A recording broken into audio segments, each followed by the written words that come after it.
Aho! Ushuin din way magdadok. Anin.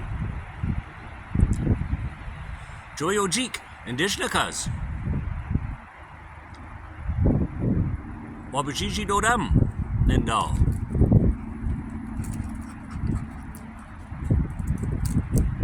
Nipissing and Ojaba. What I offered there is a traditional Anishinaabe greeting. I said, hello there, all my relatives. My name is Joyojik. Joyojik I am.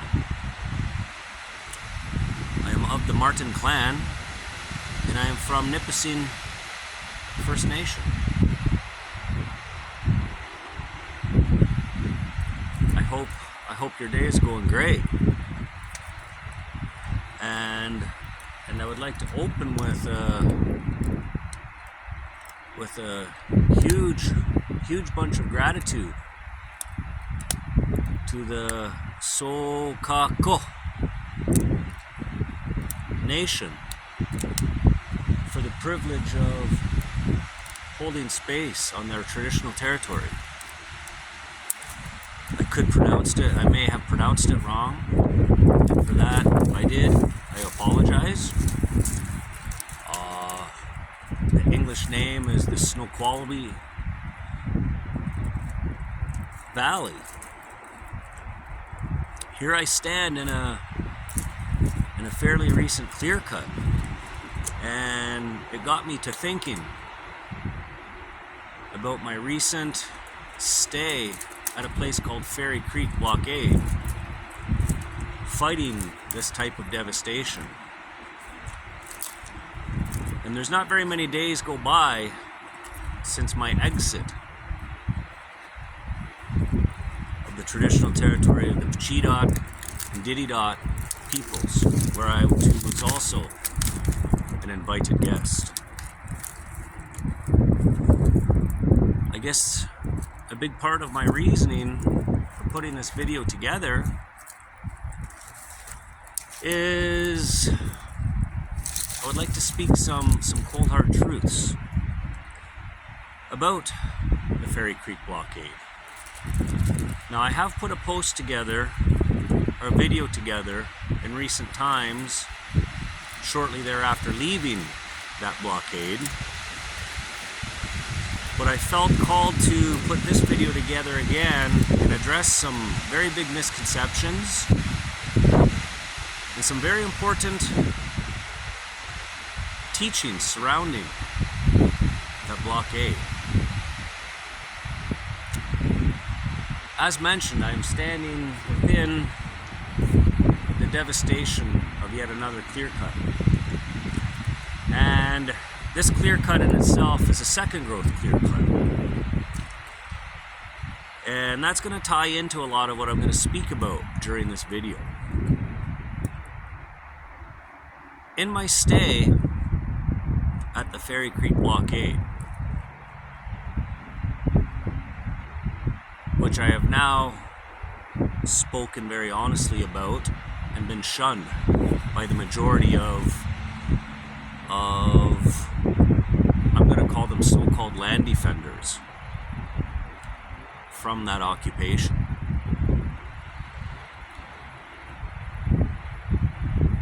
As mentioned, this is a second growth clear cut. And in my time at Fairy Creek, we were standing against the cutting of old growth.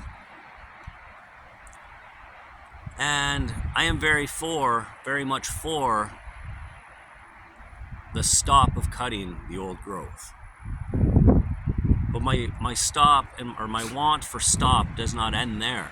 I am very much against cutting any tree. I feel it's the wrong thing to do. But what I do is I shoulder my responsibility into why these trees are being cut and why this devastation happens. And it seems to me that there's a great majority of us that do not accept responsibility that we play a big part in this. There's a lot of misleading conceptions surrounding the Fairy Creek blockade.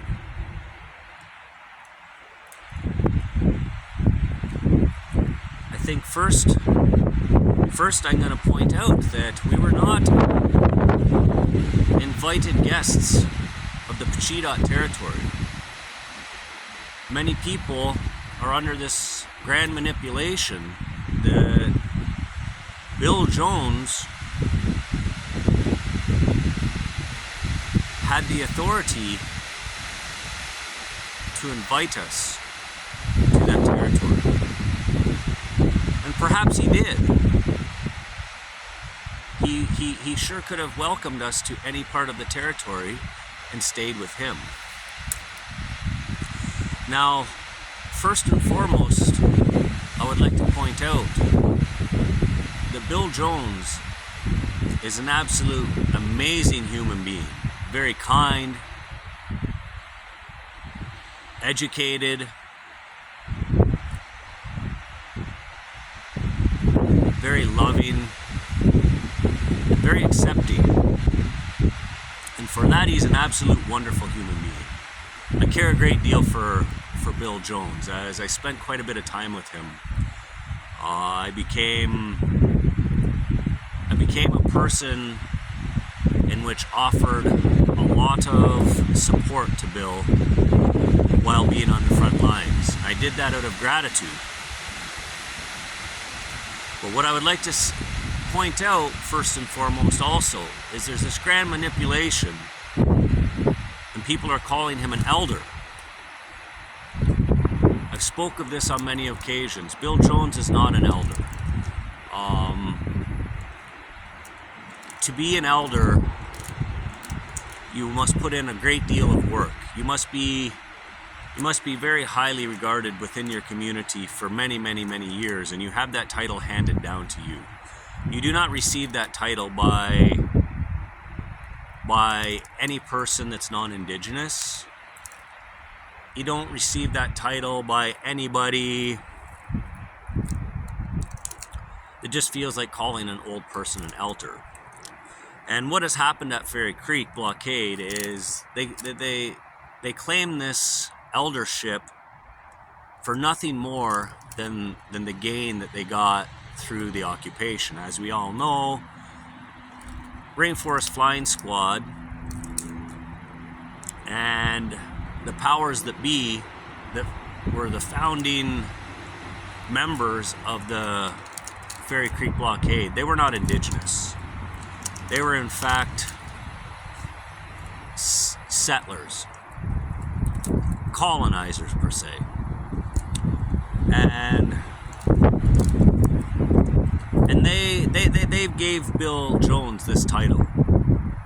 Now, I mean no disrespect to Bill Jones in saying these truths, but the truth of it is he's not an elder. That would be like myself getting old, not living within the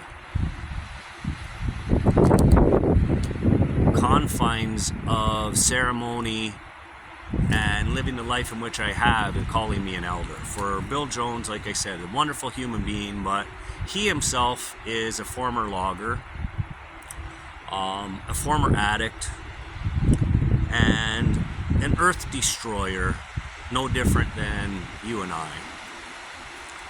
And I do care a great deal for his care for the old growth forest, and I support him in his fight to stand for the old growth forest, but I would support him in a manner if he has his own people standing.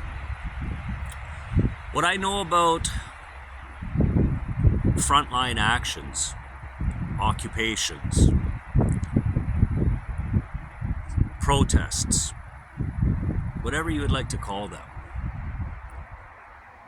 I've become immersed in them in the past 5+ years. I myself decided to get sober, and I needed an escape from the colonial lifestyle that brought me addiction and a way of being. So I got heavily involved in activism.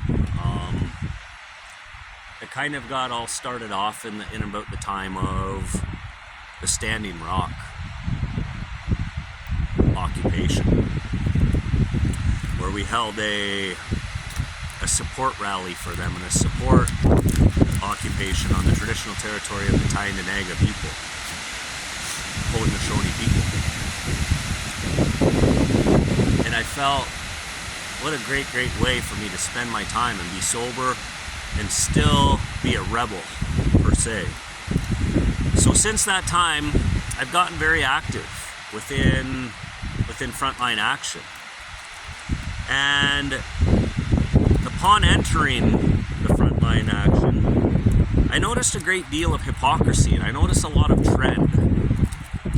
And what I also noticed is many people,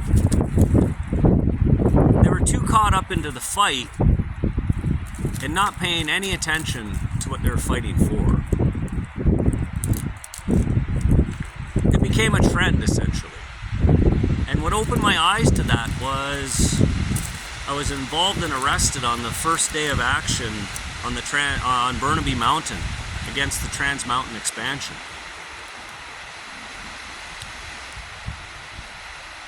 It was my first time being arrested in a Frontline Action. And upon attending, I felt a great hypocrisy. I went to a anti-pipeline protest and couldn't help but notice that the entirety of the circle, with the exception of a couple people, were all drinking out of water bottles. They were all eating out of plastic containers. Single-use plastic containers, I might add. Not necessarily Rubbermaid or anything like that you could use over and over. We're talking single-use purchases. And I felt a little bit uncomfortable because it didn't make sense to me on why are we using plastic, single-use plastic especially, when we're fighting a pipeline. So I got more involved, and it became more and more apparent to me that a lot of the Frontline Action was more about ego, fame perhaps, and people that wanted attention and a pat on the back for doing something. It brought me to Wet'suwet'en, where I found a great deal of the same. I found a great deal of this new gender ideology within these front lines, and that made me quite uncomfortable. Also, I can't help but feel like there's a very big majority of these so-called land defenders that are involved in this lifestyle of pronouns and mixed up genders and all these other things. And I can't help but feel that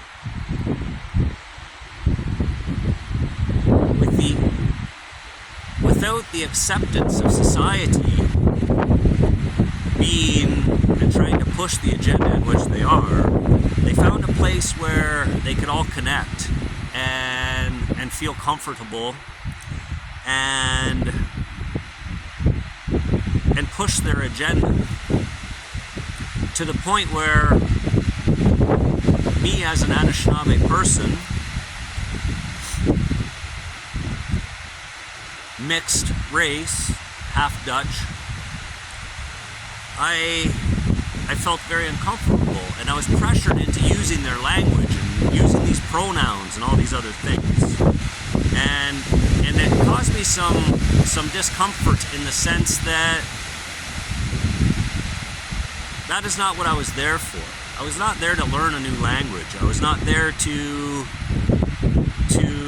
console people that are uncomfortable in normal society. What I go to the front line to do is to stand against industry and government. And I do it with my heart.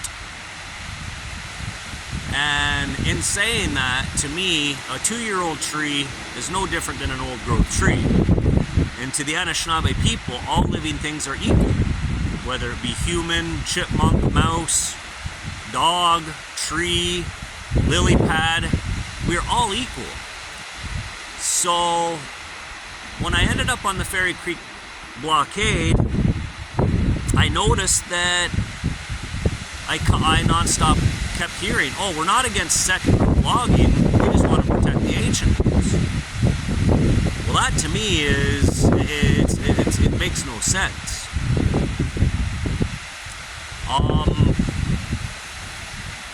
It's immoral in our tradition.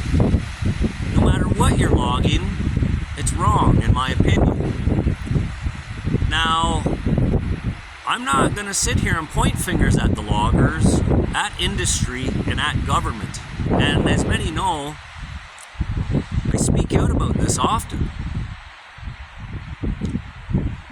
We have this grand manipulation that industry is making a fortune, government is making a fortune, and all these money-hungry people are making a fortune off of trees. And that's the be-all, end-all of logging the old growth at that.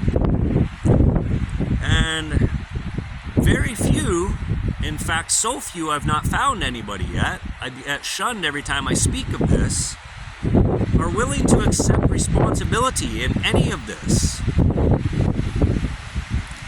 Here we have the majority of colonial settler people really upset about the last of the old growth logging. And they're unwilling to shoulder responsibility that the first large amount, you hear these numbers often, that there's only 3% left. I disagree with that number, for I've done some research, and perhaps there's only 3% of the ancient ones that are massive, and that may be true, but I don't know about that. I have a tendency to believe that there's a great deal of untouched virgin forest within so-called Canada. And I'm also of the belief that trees, once they become that old, they probably do not have much life left in them. And I appreciate their sacredness to the Indigenous people, and for that I stand. However, if we talk about the big picture, I don't really feel that they're that beneficial. We have this mindset of the carbon capture in which they carry. But what we also must take into consideration is they also emit a lot of CO2 and they're rotting. And generally speaking, a lot of these old growth trees, ancient ones, are actually rotting. So I would love to save them. And I mean no disrespect to my ancestors, being the trees, but the reality is I don't find them as beneficial as we might think. Now, I'm going to use the numbers that the so-called land defenders use, and they complain about only 3% of the trees being left. Where did the first 97% go? I can tell you where they went. They went into your houses. They went into your patios. They built your homes. They were clear cut to make roads in which we use. They were clear cut to build villages, towns, cities in which we use.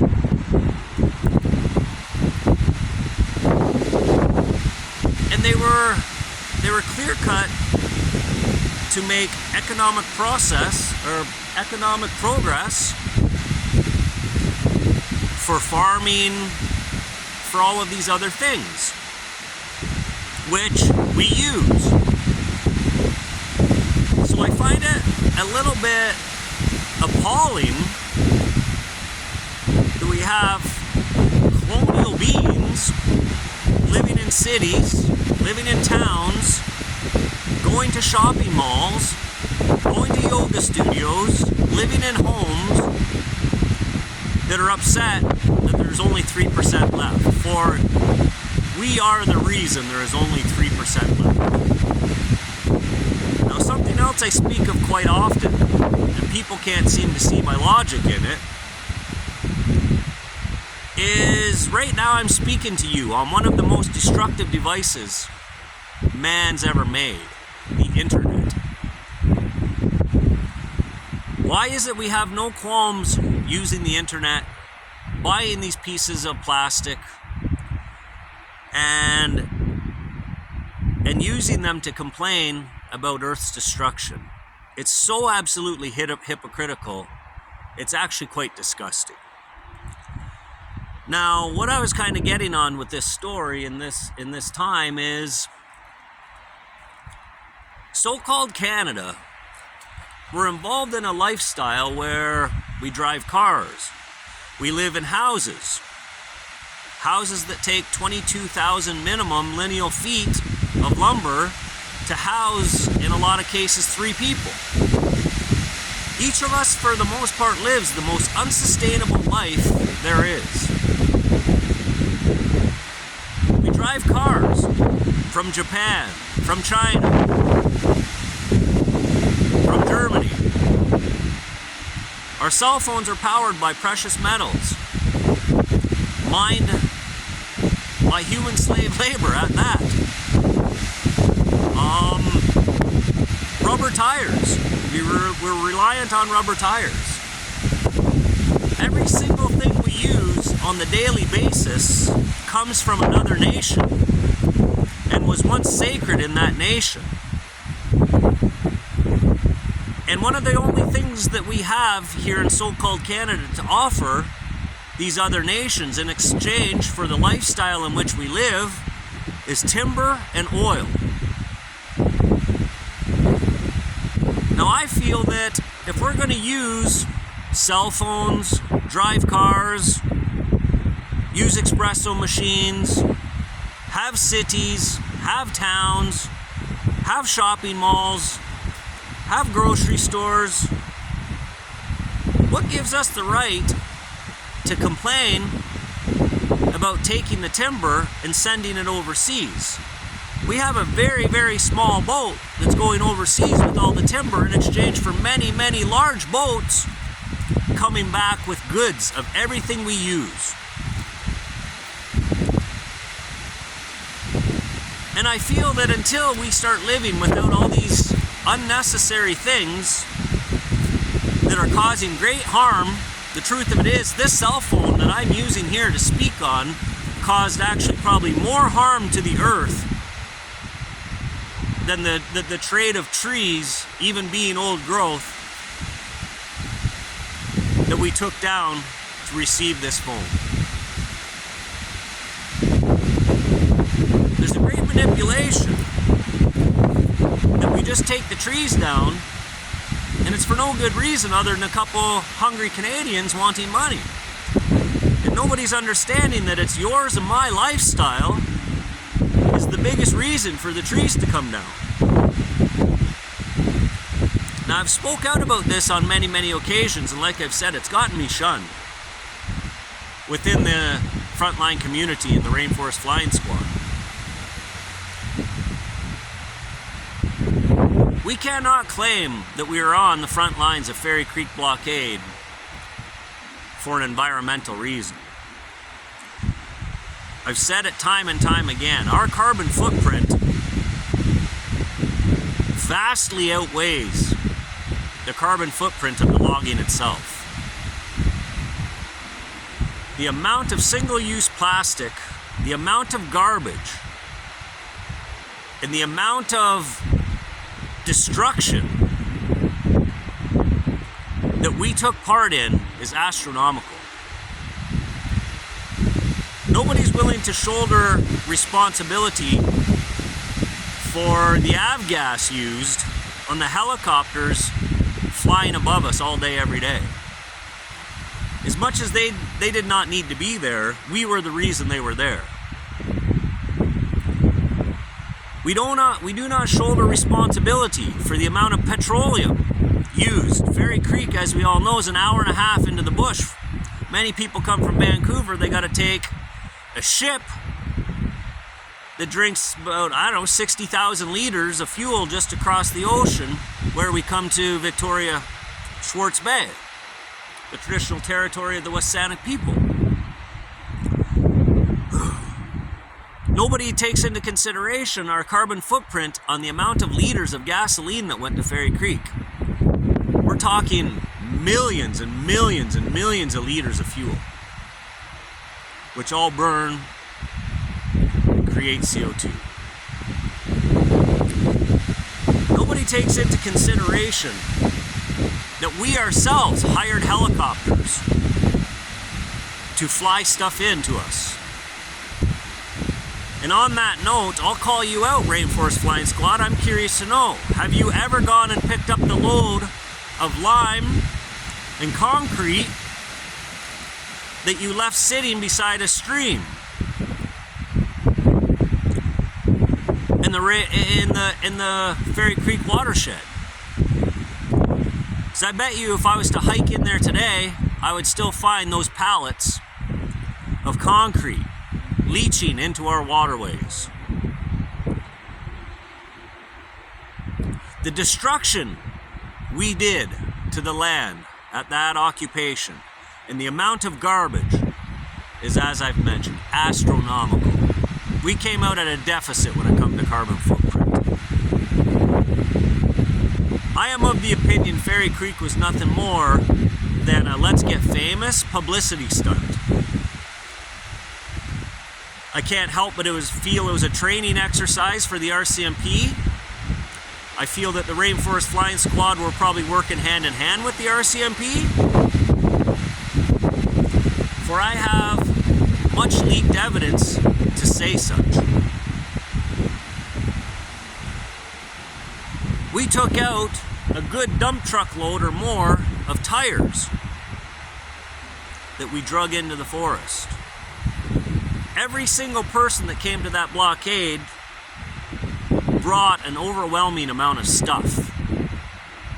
And what I found happening is there was a great deal of poverty at that blockade, and many people came for the free food and for the handouts. And what ended up happening on many, many occasions is they would bring garbage with them. If they got evicted out of their apartments, they would bring their garbage to Ferry Creek. There was a point not too long before the final raid to which I voiced my opinion so loudly and strongly, as I always do, that I forced a cleanup. And it took truckload and trailer load after truckload and trailer load after truckload and trailer load of garbage out of there.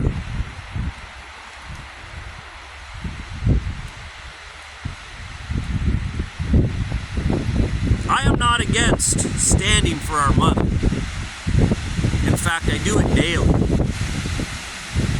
But what I've done in that time and all I've learned from it is I've changed my lifestyle.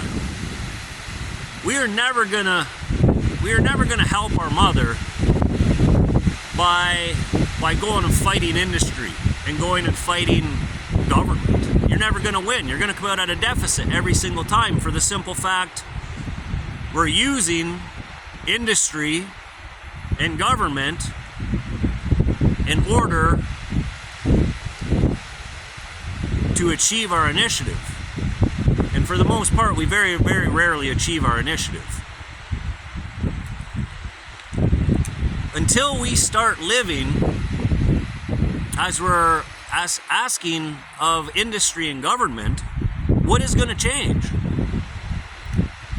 I myself no longer live in a house. I choose not to.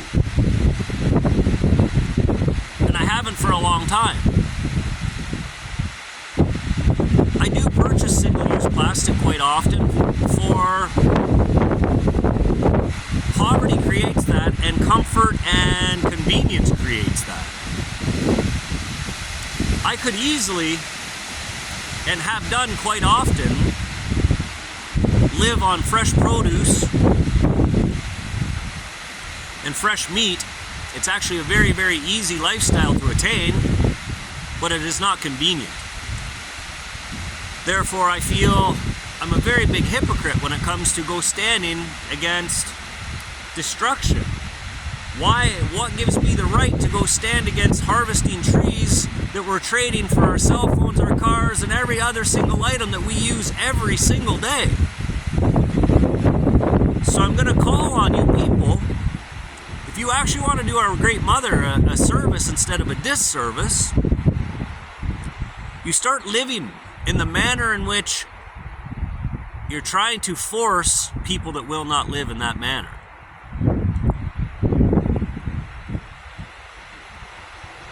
People who are within the forestry industry, they hold a great deal of pride, for they've gotten pats on the back for that their entire life. I actually hold them in high regard in the sense they're very hardworking people. They get up every single morning and go put their life in danger to ensure that we have something to trade with the world for these cell phones, for these cars, for these espresso machines, for all of the things that we use on the daily basis. I hold anybody that's a hard worker in high regard. You're never going to change these people's mentality because they're not looking at it as an ecological shit show. They're looking at it as they're providing their country with hard work, and they get rewarded for that. In their eyes, they're not doing anything immoral. And the truth of it is, they're not doing anything more immoral than you and I. So what gives us the right to call them down? I'm of the opinion, as I keep mentioning, if we would start living in the manner and lead by example, perhaps you might get a logger or somebody in the oil industry to change their mind. If they see you living more comfortably than them and more morally than them, perhaps they would switch. But the truth of it is, none of us are doing that. Very few, that's for sure. We are living equally, only we choose to do something different for work. But generally speaking, our line of work is no more or less destructive than their line of work. I myself am a carpenter. I have no right to speak about anything. I handle old growth almost on the daily. But yet here I am out there fighting and calling down the people that are supplying me with my employment.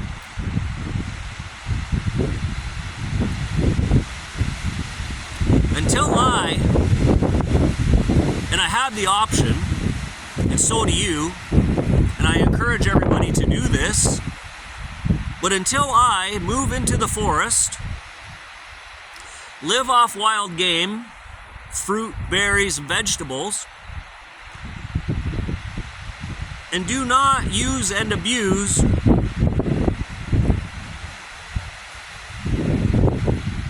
all the single-use plastic, timbers, and all these other things, only then do I have the right to go and stand against the destruction.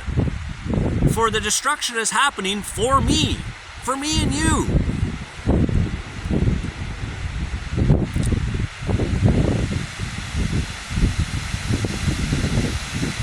We have the opportunity to go live in the forest, to pay no tax,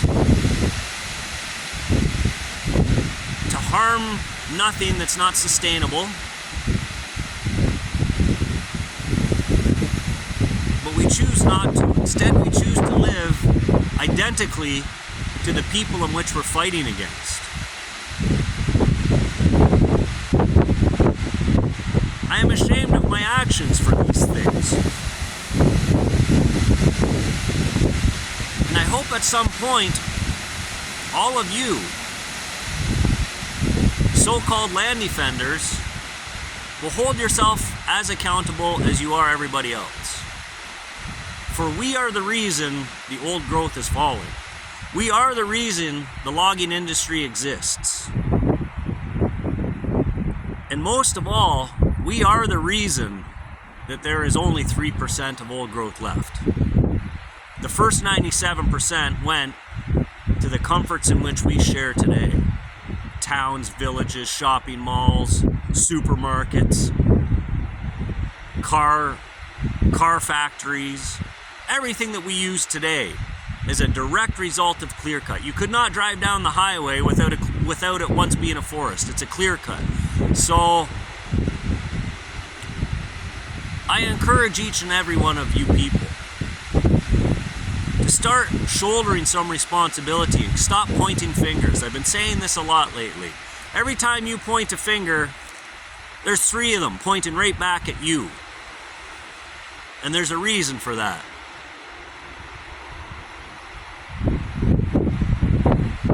I would like to close with a Apajigo Miigwech, Bizindoyeg. Thank you very much for listening. Be well, be safe.